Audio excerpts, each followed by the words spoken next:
and a charge pours up my arm from the water and tingles my trunk and crackles my scalp and neck. As river births lake, so lake must birth river. And then the true mouth of the river is there, here, where the lake slits over its own rim and down, a point of astonishment that is also a point of enlivenment. And having longed for days for the lake to speed us on, now I long for the river to slow us down. For I can feel its immense and frightening will, and then I understand that at some level I must surrender agency to this incomprehensible presence. The river is born and it bears us. That's Robert Macfarlane. He is a multiple award-winning British author, academic, and environmentalist. He's best known for his non-fiction writing about nature, landscape, and the human relationship with our natural world. A fellow of Emmanuel College at Cambridge University, his best-selling books include The Wild Places, The Old Ways, Landmarks, and Underland. His latest book, and I think his best yet, is called Is a River Alive? We recorded this conversation in May this year at the closing night of the Ottawa International Writers Festival in front of a sold-out crowd at a venue that was, fittingly, right beside the Rideau Canal as rain bucketed down from the heavens above. I'm thrilled to have Robert Macfarlane as our guest on this episode of Explore, a Canadian Geographic podcast. Welcome to all you explorers out there, armchair and in motion. I'm your host, David McGuffin. I hope you've all been having a great summer. It is wonderful to be back with you here after our hiatus. It's still August, deep summer, when laziness gains respectability. And honestly, it's hard to keep too busy with temps in the 30s and no air conditioning, and yet, you get that occasional whiff of autumn in the breeze, that underlying thread of Arctic chill as the wind blows past you. So we're back into it, kicking off another Explore Canoe series, our most popular episodes of the year. We're rebranding it slightly this year. We're calling it our paddling series, for reasons that will become evident. We've got one Arctic canoe adventure with Adam Schultz lined up for you, and a 2,000-kilometer paddleboard adventure with Dan Rubenstein. And today, Robert Macfarlane is going to take us to rivers on 4 continents, including a kayak journey down Quebec's Magpie River, which was recently granted personhood status, the same rights as a human. If you're not familiar with Macfarlane's books, his latest, Is a River Alive, is a great place to start. It's that perfect blend of travelogue and curiosity, activism and adventures laced with fascinating and inspiring characters in far-flung places. Before we get started, a heartfelt thank you to our partners on this episode, the Ottawa International Writers Festival, for helping to make this interview happen. They run a phenomenal Writers Festival every year with an amazing cast of authors. You can find them online at writersfestival.org. Now, let's get to Robert and his new book, Is a River Alive? There's a great anecdote at the start of the book. You're walking home with your son from school, and he's asking you, Dad, what's the name of your new book? This is my son, Will, as a 9-year-old, doing what children occasionally do, which is feign interest in what their parents do. To say, hey, Dad, so what's the title of the new book? Is a River Alive? ? He's, duh, that's going to be a short book then, Dad, because the answer is yes. And I was like, I'm pretty attracted to the idea of a haiku-length next book. But it ended up taking 4.5 years of traveling with rivers and river people and river ideas, and the best part of 300 pages. Yeah. So, I mean, obviously, it's not a one-word book, which is thank you for that. Yeah. There are further questions to be answered. Yeah. I guess let's start with the rights of nature, which is a movement that you're very active in. And can you explain a bit about what that is and how that's sort of an entree to this? Just before I answer that, I will just say thank you. So many of you here. Thanks for coming out on a night when rivers are falling from the sky. Thank you for making me welcome. I thought there might be a little bit of Brit visitor fatigue in Ottawa this week after the King showed up. Sorry, I got a bit outdated there. That's the Republican in me coming through. But it is wonderful. I've been met incredibly warmly in Canada this week, and I have got to cross over into the US tomorrow. And I have to say, a little bit of me is hoping that I get bounced right back into Canada. So we will see. But what was the questions? The rights of nature. And it's a broad question, but it is the thing that sort of weaves its way through this. And the book starts in Ecuador itself. Some of you here I know are very familiar with the idea of the rights of nature. And I will say that this book is an exploration and not a declaration. And it's called Is a River Alive? Not a river should have rights. I am not wholly convinced by aspects of the rights movement, and we can get into the weeds of that. But at the heart of the rights of nature movement is this idea that rivers, forests, mountains should have their rights recognized, not bestowed, but recognized as having always existed. Inalienable rights to, in the words of the Ecuadorian constitution, to exist, to flourish, and to persist. And Ecuador actually is probably the easiest way to instantiate this to you. So in 2007, Rafael Correa was elected as part of the pink tide there. And the first thing he did was initiate a reimagining, I think is the best word for it, of their constitution. And that process happened very fast. It was very radical in many ways. And right at the heart of that constitution were embedded 4 articles, now known as the Rights of Nature articles. And the first was that recognition that nature has these rights.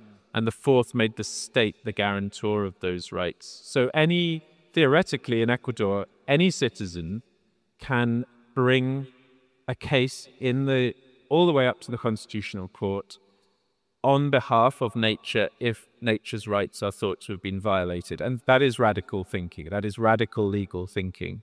In fact, it lay quite inert as a set of possibilities for the best part of a decade. And then in 2018, and this is what drew me to Ecuador, a case began to prevent, yes, a Canadian mining company in conjunction with an Ecuadorian mining company from abolishing a cloud forest called Los Cedros, the cedar forests, out of which ran a series of clear-watered, extraordinary rivers. This is a place of like maximum life, just statistically, in terms of abundance and diversity and endemicity. This is a gold mine too. And it's a gold mine. Yeah, and which is particularly damaging. This open-cast gold mining, as many of you will know, there's very little left once this has happened to a site. And there is one clearing in this valley, the Intag Valley in Ecuador, where a watershed has been prospectively mined and another one has not. And the waters that draw from those watersheds actually cascade down the same cliff face. Yeah. And one of them is clear and one of them is orange. And they mingle in the pool at the bottom. And really all Anthropocene life is in that mingling. It's a resonant symbol, but also a fact of matter. So the river in question here was the River of Cedars. Yeah, the Rio Los Cedros. Yeah, and you went up there with a crew of people. You have fascinating traveling companions in this book, I say. It's a big part of why I loved it. Oh, thank you. There's one particularly in the cloud forest. Yes. Juliana, yeah. Who's a fungi expert. Yeah. Yeah. There's a scene in there where and this just shows how rich this rainforest is. They're discovering new mushrooms while you're there. Oh, yeah. She can sense these things. Yeah. Can you describe that scene where So the book lives in 4 landscapes, my own. I live on chalk. I lived among an ecosystem, a river ecosystem that's about as rare as any in the world. There are 200 to 300 chalk streams in the world, and 80% of them are in England. And I live very close to where one of those is born, at a spring site. Then Ecuador, Chennai in South India, and Quebec, Nitassinan, the Muteshka, Shippu, the Magpie River, which I think will be known to many people here, which we'll come on to talk about. Yeah. But yeah, I was in the cloud forest partly to help reinforce the strength of the court ruling, which saved this cloud forest from destruction by gold mining, which drew upon the rights of nature articles and said, no, these rivers, this cloud forest have the right to exist, flourish, and persist. And that ruling, because it came down from the Constitutional Court and had a constitutional basis, had the force necessary to expel the mining companies. So the forest that we then traveled into should not have existed. Its rivers should have been orange, its forest should have been raised, and its marrow cracked open and slurped out. So we went with the judges who had handed down this ruling.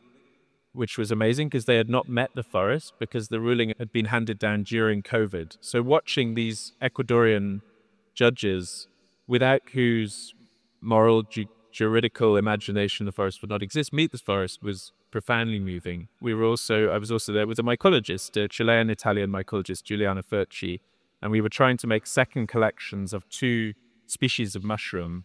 Both of them, we thought, psilocybe, so magics, as we would better know them. And the idea was that if these 2 species could be second collected and verified, you have to make a second collection for the taxonomy to be confirmed. That would help reinforce the protection of the forest according to more conventional environmental methods. But Juliana can hear mushrooms, fungi. She can see them as well, but she can hear them from much further away. In both collections, we were 2-3 turns in the path away from them, and she would just say, I think they're near now. Turn. Then this huge woohoo, which is the cry she gives. She went down. I thought she'd been shot. Maybe a howler monkey had dropped a nut on her head. No, she had found those fungi both times. It was supernatural to watch. Yeah. But it was also profoundly natural. Yeah, she has a line in one French. It's like there's a glitch in the matrix, and then heads over and finds these things. The glitch in the matrix, absolutely extraordinary. And she was the first discoverer. She's very careful about how she uses those words, of a species of fungi in Chile called Amanita galactica. So you all know Amanita muscaria, which is the fairy tale mushroom, the red cap and the white spots. This is that mushroom, an Amanita, but with a black cap. And of course, so she got to name it. She called it Galactica because it looked like the night sky. And that's a Gondwanic species. That is one of the oldest that we know of. So she has an uncanny relationship with fungi who are water-carrying, kind of river-making, carbon-storing entities of dazzling complexity and volume. Yeah, it just shows, again, the knock-on of the importance of the river itself. Exactly. The broader, yeah. Yeah. That's why you're in Chennai as well, and I'd love to get to that, but I really want to get to the magpie. Yeah. Yeah. Has anyone here paddled the magpie? Couple? Yeah. I'm laughing because I'm not going to make him stand up, but one of the central characters in the book, the figure without whom this book wouldn't exist, is here among us tonight. And All right. the man who got me safely down. Yeah. Dan, with whom I'm going to paddle a bit of the Ottawa River tomorrow. I think it's going to be in a cheery mood after a bit of rain. So it's really wonderful for me to close this circle with Danny and to have him in the house tonight. We'll talk a little about that river. So yeah, there's definitely one person who has paddled it many times. There's definitely one. Danny, welcome. Yeah. I'm just wondering if there's an excerpt we talked about. Would you mind reading that? About when we come off the lake and onto the river. Yeah. This is... And we'll have to backtrack a bit. Maybe we should talk about Rita first. Let's talk about the river first, okay. and then we'll come off the lake. This is a beautiful description. And if anyone who's done lake paddling versus river paddling, this is a moment that'll resonate hard. Yeah. Yeah. Should I do that, Matt? Yeah, and we do that. All right. So just to set the context for this, each of these 3 main riverscapes, the Ecuadorian cloud forest, the Chennai dying rivers, in effect, which we'll come on to, and then the Muteshkar-Shipu, the magpie. Each of these rivers, I was drawn to them because they are under severe threat. You could say threat of death. So from mining in the cloud forest, from pollution in Chennai, and then from damming, death by drowning, you could say, in Nitassinan, Quebec. But in each place as well, rivers are being radically reimagined away from just the resource model, the rationalist model. So the whole book really is an examination of how rationalism has fully subordinated river to use value, thing value. We can now pick up whole watersheds and move them. India stopped the Indus flowing to Pakistan during a recent border conflict. The 3 gorges down now impounds so much water that it has measurably slowed the rotation of the Earth. So we are a terraforming species, we're also a hydroforming species. And we are titanic in our powers, but I think our senses of responsibility and imagination to the more than human world have not kept pace with those titanic powers. So trying to reimagine and reframe rivers as either as alive or river is alive, and there's a difference between those 2 spaces, was something I became fascinated by and followed, and I followed them to these different riverscapes. The reason I went to the Magpie Muteshikau is because in 2021 it became the first river in Canada to have its rights declared. And that took the form of what's called a mirror resolution that was issued by the Mingani Regional Council. It was in alliance with the Eau Vivante, the sort of paddler association in the area, and crucially, the Innu Council at Equanisht. And that resolutioning, the Innu version, was part drafted by an extraordinary woman called Rita Mestakosho, who we'll come on to shortly. But yeah, I then paddled the river. We were dropped by float plane pretty far up in the system, and we had to, first of all, descend Black Magpie, which is about, I think, 75 kilometers long. Telling you, that blew my tiny English mind. I was like, I am so used to ponds. I am not used to lakes that extend from my home in Cambridge to the centre of London.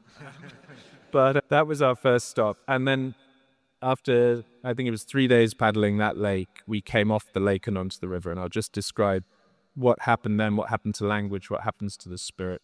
It is almost a mythical idea to me that this vast lake, this inland sea, might possess an end. But over the course of that afternoon, as we sneak a leeward line down the shore of the lake, the flanking ridges begin to bunch and narrow towards one another, and the blue hill line, which end stops, both water and eye, does not recede, as others has. And then, faintly, I feel it. A current. The slightest of pulls. Follow me, please. Come this way. And long before I can see the mouth of the Muteshikau, I can sense it, for I am suddenly now in the threshold where flow takes over from flat. And I call back to Wayne with a whoop. Can you feel it? Can you feel it too? And an involuntary shudder of force moves through me, and the current's pull becomes stronger and less negotiable. You will come with me, now. And then it is as if the lake has somehow tilted, such that I am now sliding down its slope, and the water ahead is behaving strangely, a funny piece of water that, for it looks deckle-edged and cockled, forming a tangle of movements and shallow turbulence. But then, amid that turbulence, I see, lying puzzlingly clear, a huge arc of silver-smooth water, a flat-fallen slice of moon over which lines and coils of foam are sliding, seemingly without friction, in perfect laminar flow, like ice riding its own melting on a cast-iron stove. And my boat bumps over the stipple line that marks the boundary of that shining moon slice, and I know that I have crossed the event horizon, the frontier beyond which all things tend towards the river, and a charge pours up my arm from the water and tingles my trunk and crackles my scalp and neck. As river births lake, so lake must birth river. And then the true mouth of the river is there, here, where the lake slits over its own rim and down, a point of astonishment that is also a point of enlivenment. And having longed for days for the lake to speed us on, now I long for the river to slow us down. For I can feel its immense and frightening will, and then I understand that at some level I must surrender agency to this incomprehensible presence. The river is born and it bears us. Yeah, beautiful. That was two sentences. Sorry, they were quite long. It was literally 2 sentences. Beautiful description. And I love that you end on the presence of the river, and that becomes something that really weaves into this narrative with you. And I think to understand that now, let's talk about Rita. Yeah, because before going to the Magpie, you wanted to meet with Rita. Yeah, 600 miles east of Montreal is one of your country's greatest writers. Rita Mestakosho is an Innu poet. She writes in Innu Aiman and French. And she has won the Governor General Award. She is hugely admired by Claude Lézieux, the French Nobel Prize winner.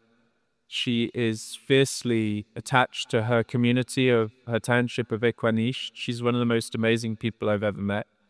We're still friends. I'm happy to say, nearly 2 years on from first meeting, I'm just beginning to translate her poems into English, which will be their first English translation. I was asked by the New Yorker to recommend river books. And I was like, great, well, we'll do A River Runs Through It by Norman Macfarlane, we'll do The Epic of Gilgamesh, and we'll do Atiku Wutai or Le Coeur du Caribou by Rita Mestakosho. And they were like, we've never had a book which isn't translated already into English. And I was like, that is no basis for excluding this book. In fact, it's a terrible basis for excluding this book. And they were like, no, you're right. Of course, let's include it. It's amazing. I urge you, if you have French, to seek her work out. I met Rita.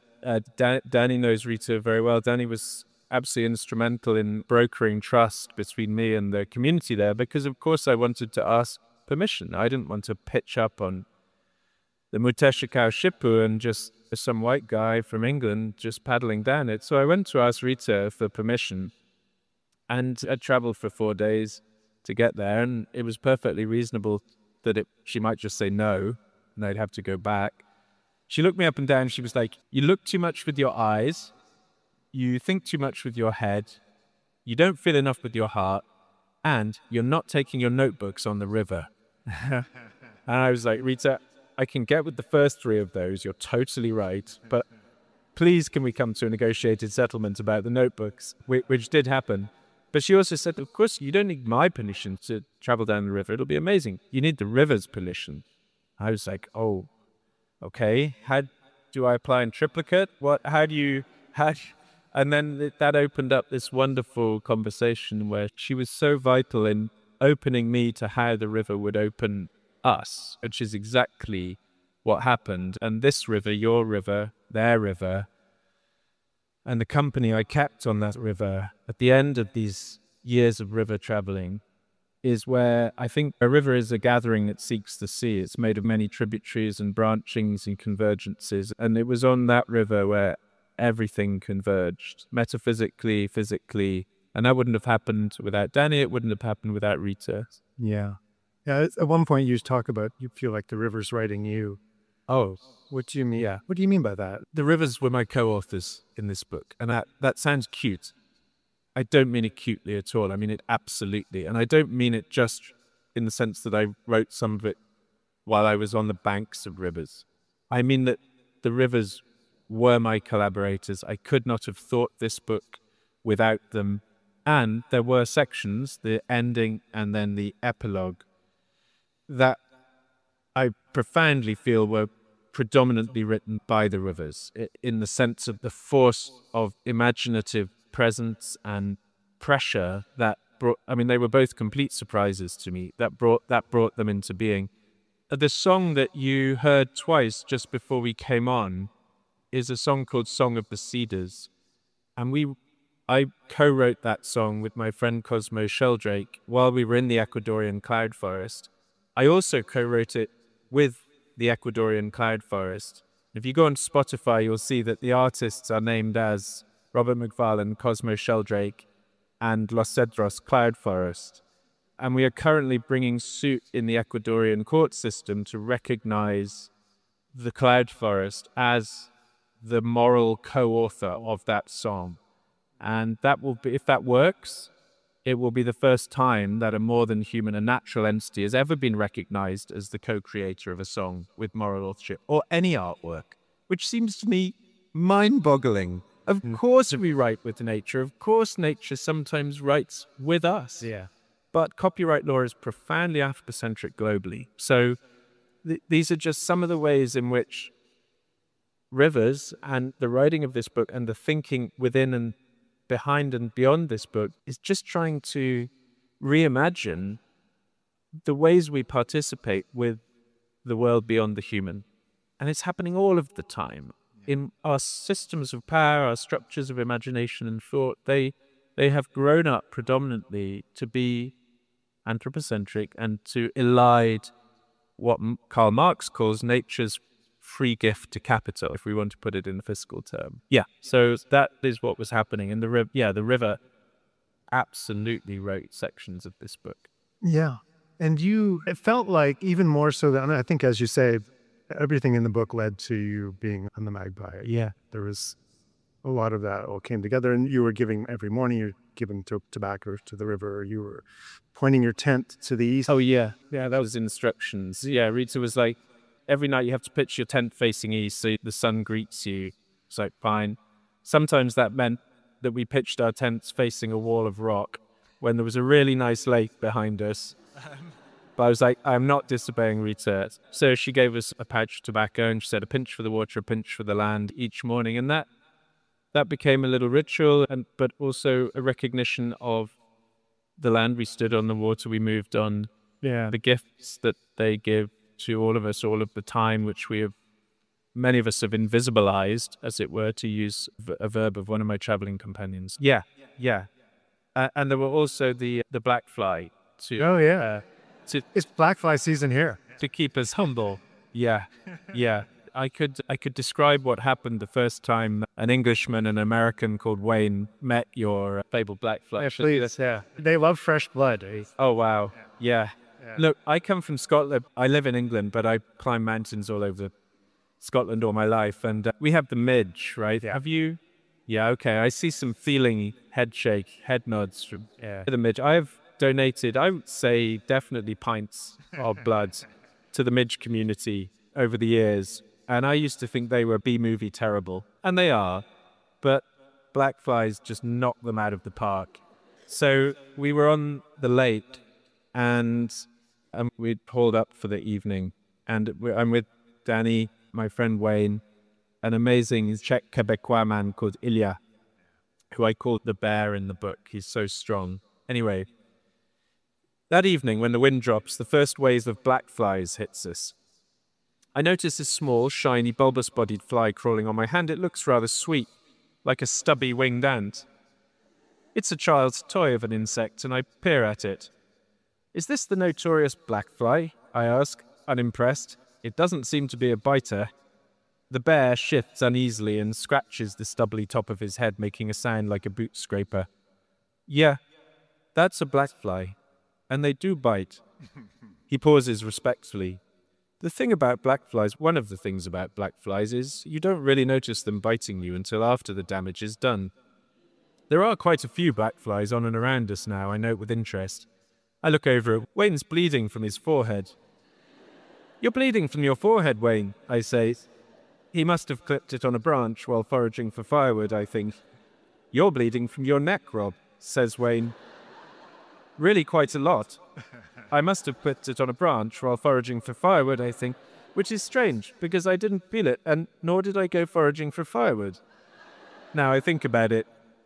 That'll be the black flies, says the bear. Blood is now flowing eagerly from 10 or 12 small points on Wayne's forehead. It looks like he's been raped by a miniature submachine gun that's stitched a line of minute bullet holes from temple to temple. I raise a hand to my neck and it comes away red. The surface of my neck now feels as if I'm running my hand over a small volcano chain on a relief map of a crustal plate zone. It's absolutely repulsive. Black flies in number have been known to kill mules, says Ilya. Nothing kills mules, says Wayne. An atom bomb couldn't kill a mule, I say. Mules are the shopping trolleys of the ungulate world. They're fundamentally indestructible. Black flies can definitely kill mules, says Ilya. I pat a lot more blood off my neck. I'm starting to think the black flies can probably kill shopping trolleys too. An hour or so later, Wayne walks over to me. My head's topography has been very substantially reshaped by these bites, he says. I examine Wayne and whistle. He is right. Where Wayne's temples had been, there are now thickened domes of flesh. Histamine taut and shiny, and all the wrinkles on his forehead have vanished. His cheeks are beginning to bulge up and out, impinging on his sights. Look on the bright side, Wayne, I say. It's like a kind of free bug Botox. And anyway, at least what they've done to you is symmetrical. So, yeah. Canadians, I salute you all. You are a strong nation. You don't need to worry about what's happening south of the border. You live with black flies. Donald Trump has nothing on that. Yeah, they were wild. But Bill McKibben, the great private activist, who founded 350.org, he was once asked, what's the animal you'd take on the ark? And everyone else was like, oh, tiger or caribou or something. He was like, black fly. Why? Why would you want the black fly to survive the apocalypse? Because it keeps us humble. Yeah, all right, I get that. It's amazing that surviving that, you still have this deep fondness for the river. So, oh yeah, no, the river was such a force, and things happened on that journey. It was because I'm not a river person. I was lucky to be with river people who cared for me. I've been climbing mountains all my life, and I've had some pretty strong times in mountains over long periods of time, but actually none of them, I think, has been as metaphysically turbulent and consequential as this relatively short 10-day 11-day journey down this river.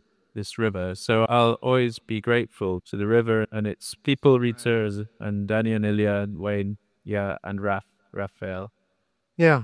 Which the questions that come up in your book too are who speaks for rivers and can a river speak for itself? And I feel like you almost hit that in that trip. I think I came as close briefly to knowing how a river might speak for itself, but how we begin then to turn that into a politics is a very different matter. And one of the problems with the rights of nature movement might be that in its less successful manifestations, it devolves into a form of what I call cosplay animism. It's basically just more groups of humans jockeying for more position or power between themselves. But at its best, I think it does an extraordinary job of recognizing intrinsic value, recognizing that we are entangled in a web and not poised on a pinnacle. The doctrine of human supremacism waxes so strong for so many reasons. From Genesis, man shall have dominion over every creeping thing that creepeth upon the earth. And yet Christianity also recognizes water as of astonishing and sacred power. Baptism. I realized I'd written a whole book about water's power. I don't know if that's like a subtweet on Christianity or water or what, but baptisms. Yeah. Christianity lives in a strange relationship with water. It has a huge sacralizing power.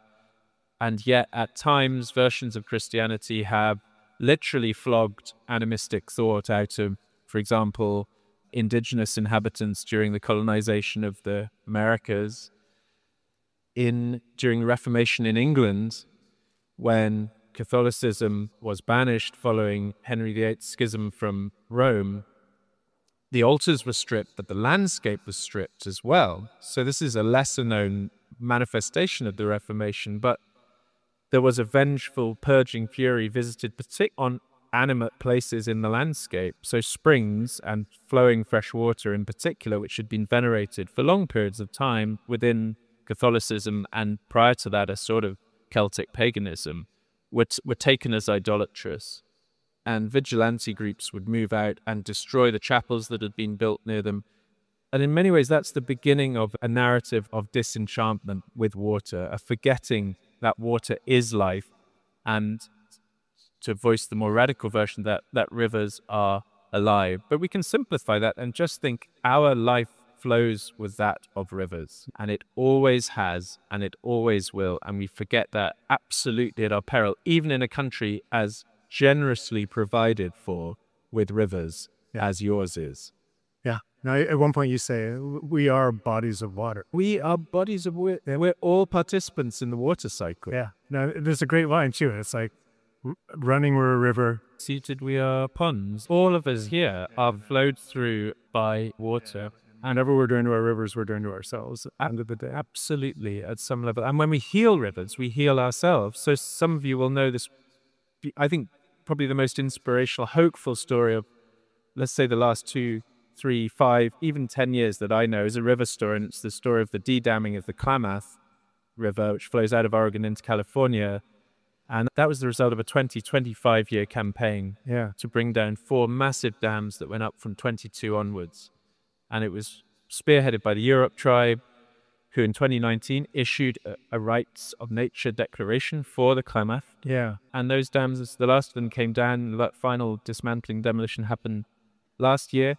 Within days, the first migrating salmon were moving up through where the dams had stood. Thousands of salmon followed.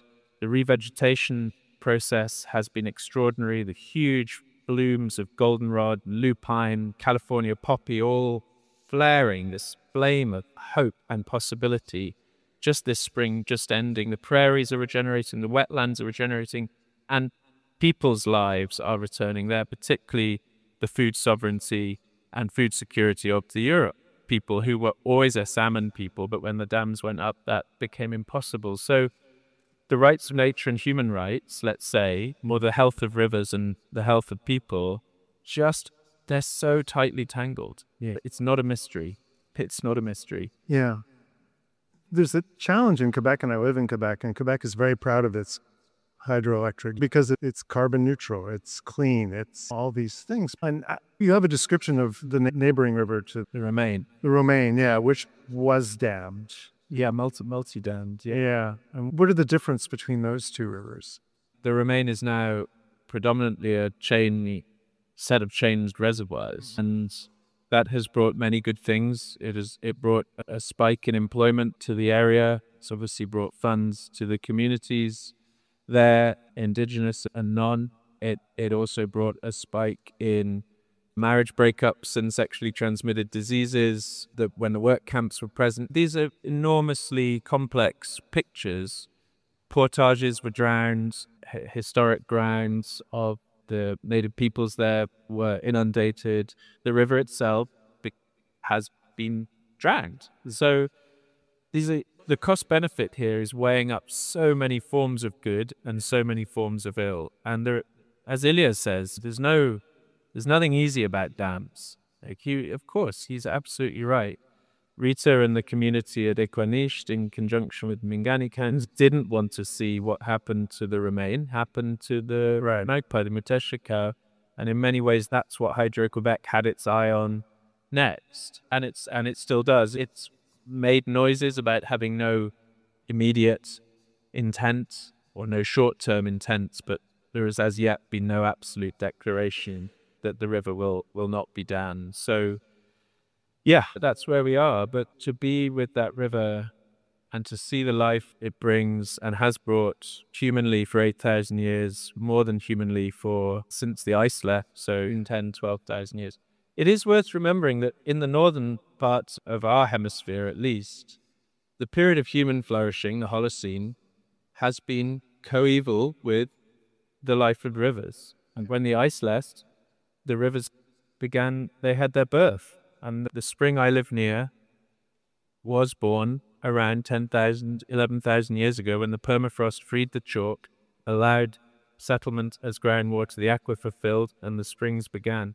And those springs have organized life in my landscape around themselves as really intense historical agents. They have been incredibly active historical agents. You just look at the settlement patterns. We know that Mesolithic hunter-gatherers paused there 6,000 to 8,000 years ago, knapped flints, cooked food, moved on in their peripatetic cycles and returned.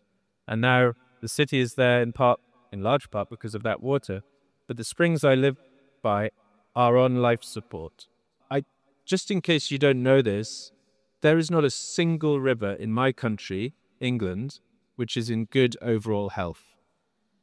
0% in good chemical health, 14% in the entirety of England in good ecological health. And you have to be good in both categories to get an overall rating from the Environment Agency of good. So I live surrounded by dying rivers. Wow. You live in the main surrounded by living rivers. But your rivers are rare. We have only 0.005% of the world's water running through rivers. Remembering them as rare, as individual, as remarkable, as precious, as vital to your lives. I'm not saying you don't, but I think power often forgets.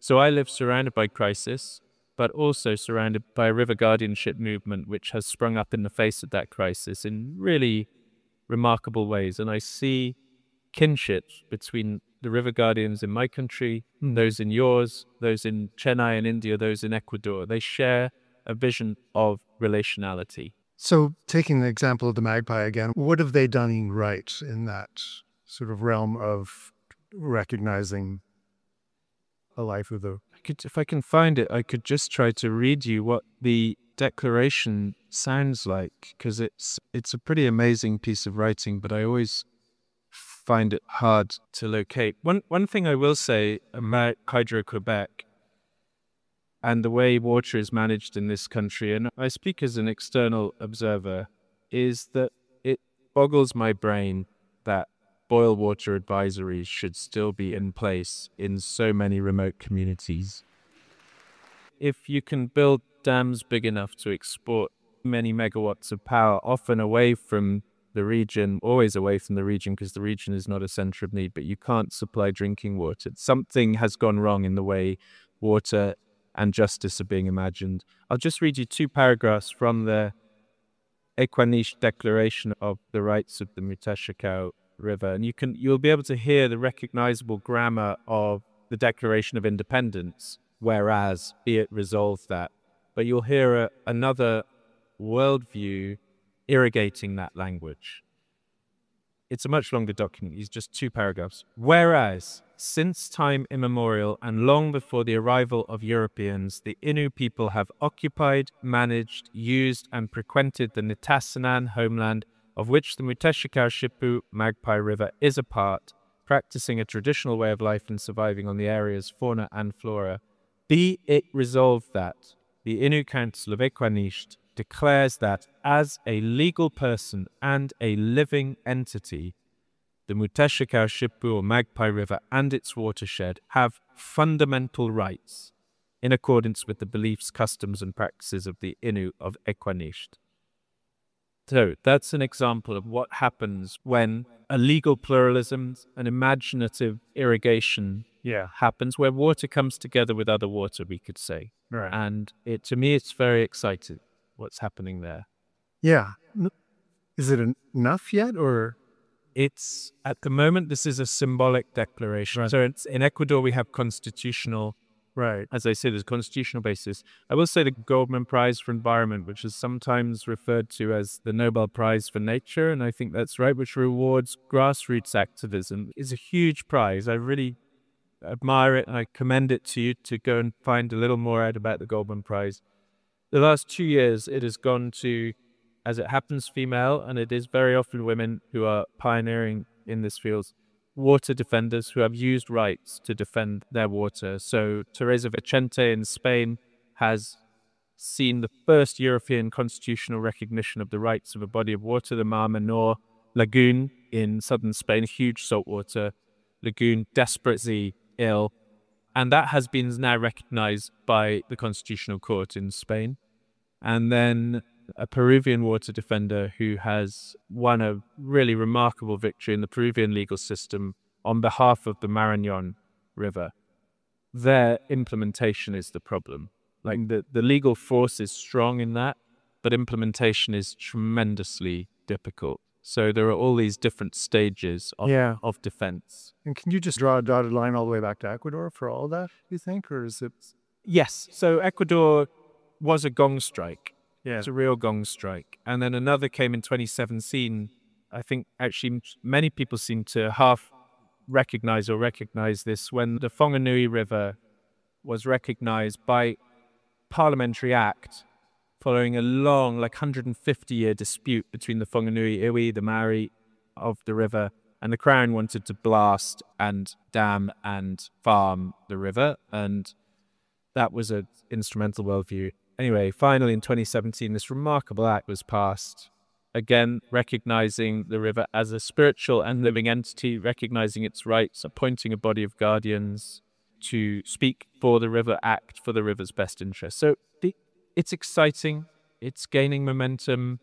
I think the rights movement, if that's what we want to call it, I prefer to think of the guardianship movement because that becomes a bigger category that holds rights within it. But actually, there are river keepers in this room tonight. I know the river keeper movement seems to structure an organization, seems to me a really thrilling thing that Canada has and other countries have. But just watching people organize around rivers, because they're organizing around each other too. Yeah, always when they do. Yeah, no, I want to thank you for this book because there's a lot of talk of death of rivers. I'm sorry we didn't talk about Chennai more, but which is horrifying, what's happening with rivers there. But this is a hopeful book. Yes, in the end. Yeah, I think so. I think it took me 4.5 years to go around the world and come back to my country and realize that the guardianship that I was seeing elsewhere was actually highly active in my country. And I also came back and I realized that despair is a luxury. It's absolutely a luxury. And I watched these young people in Chennai where the sections of the rivers have 0% dissolved oxygen. That's the free-floating oxygen that isn't bound into the H2O. 0 species count. And still they were fighting for a just future for rivers and for people. And I came to realize that hope is a discipline. That's a version of it. Tim Winton says optimism is a discipline, but hope is a discipline. And by that, hope has one foot in fantasy, the ability to imagine other ways of being in the world, other ways of rivers living, us living with rivers. But it also has to have a foot on the firm ground, the firm ground of work, the labor that it takes to bring change.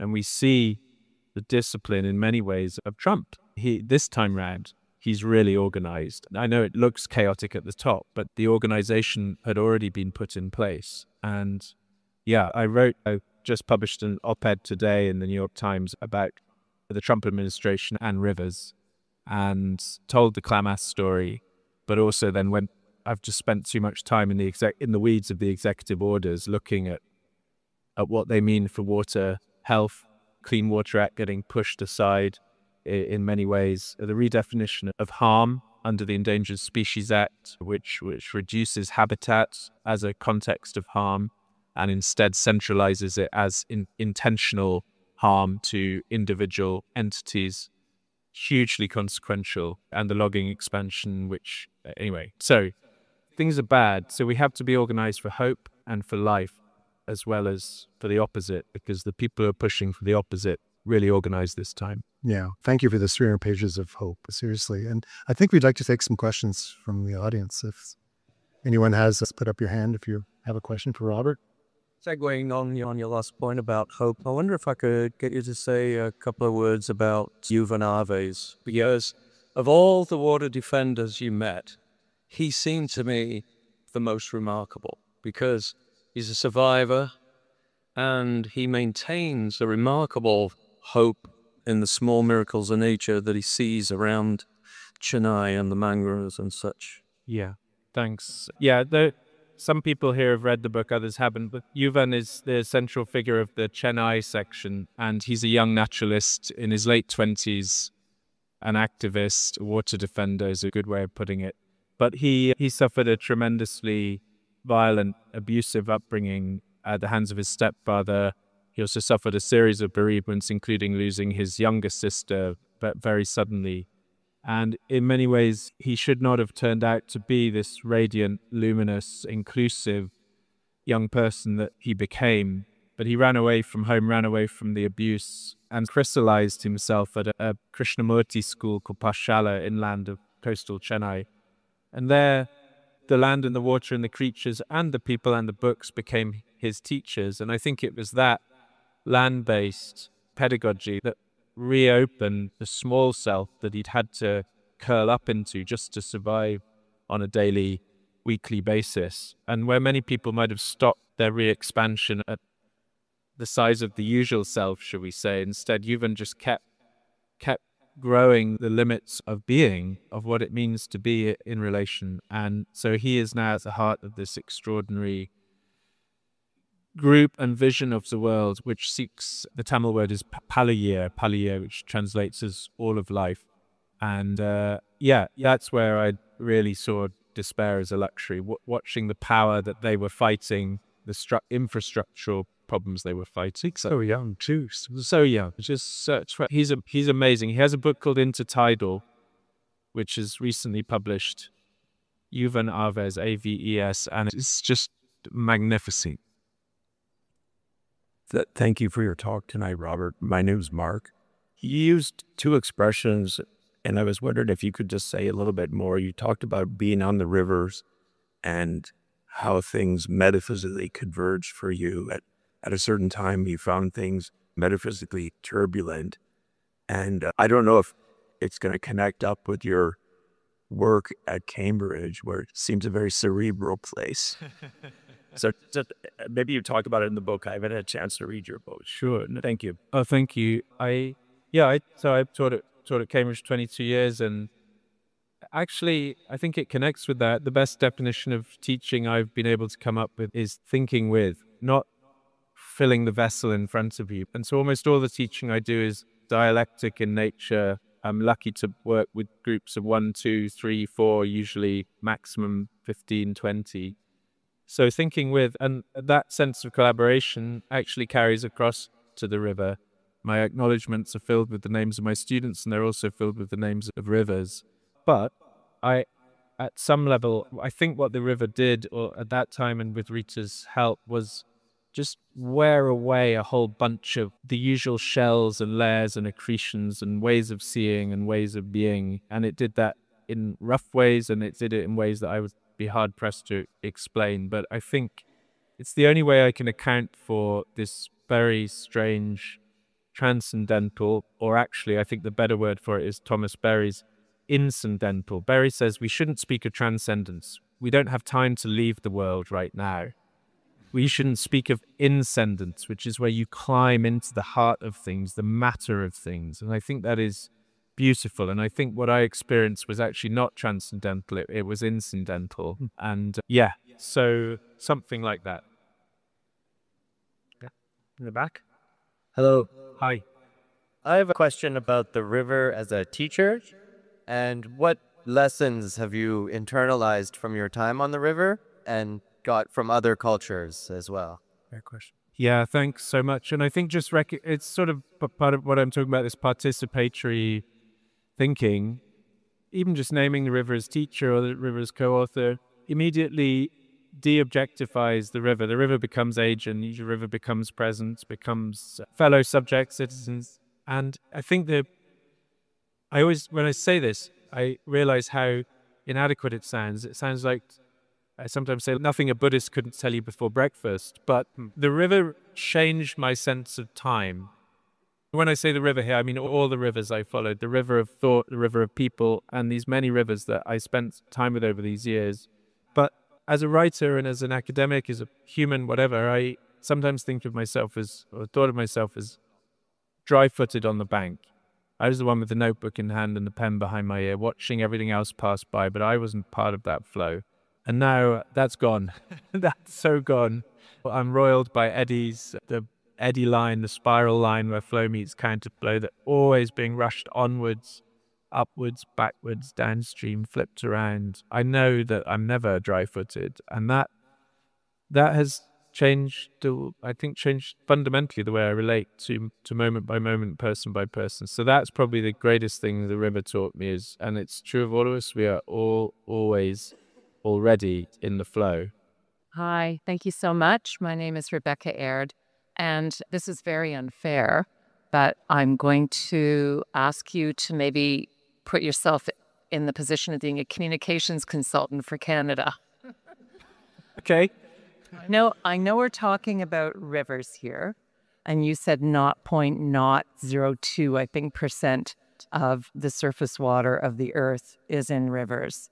And something like, I don't know what the stats are, but something like 0.5% of the surface water on the planet is fresh water. And Canada has, of course, a huge proportion of that fresh water. And so I guess the questions, and there are a lot of people, as you've written about, who are doing incredible work to try to protect rivers, to try to protect the Great Lakes.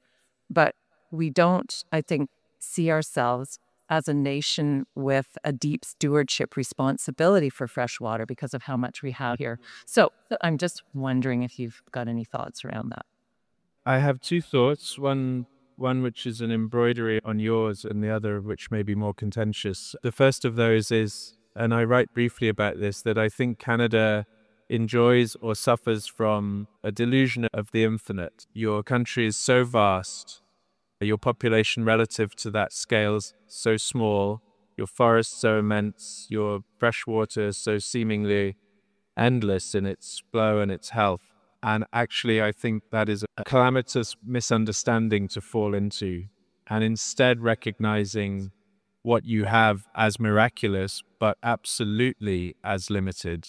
And I think cracking the delusion of the infinite is an important part of Canada's reckoning with its living world, let's say, of which you are part.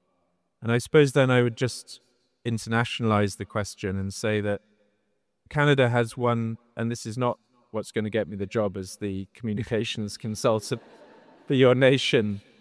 Canada has done one of the best jobs, the best soft power jobs of laundering its international image of any country in the world. It is astonishing how successfully you have exported an idea of Canada as a benevolent, particularly international actor. 70% of mining companies are headquartered in Canada, and the harm that many of those mining companies do, much of it plausibly deniable. I'm not going to name names, and the book did have a heavy legal read, which resulted in a number of passages being removed.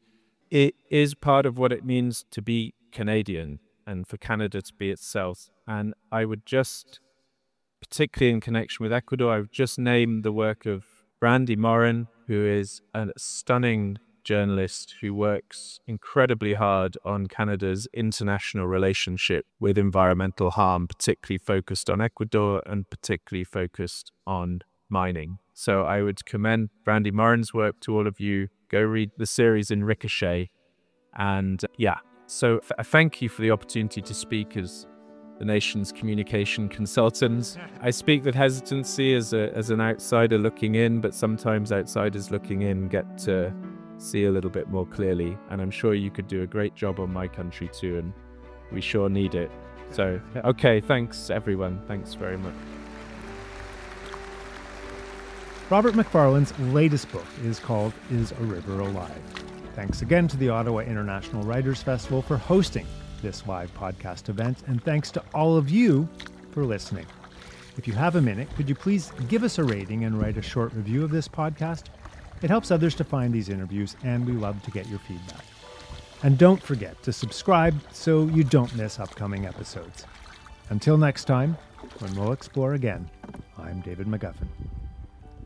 I think right now we're enjoying very much looking back at the Earth, and it's just a fantastic experience, and I just can't wait to get back and start telling people. We left Simpson about June the 10th with a fur brigade consisting of a number of yacht boats, each manned by 10 voyageurs.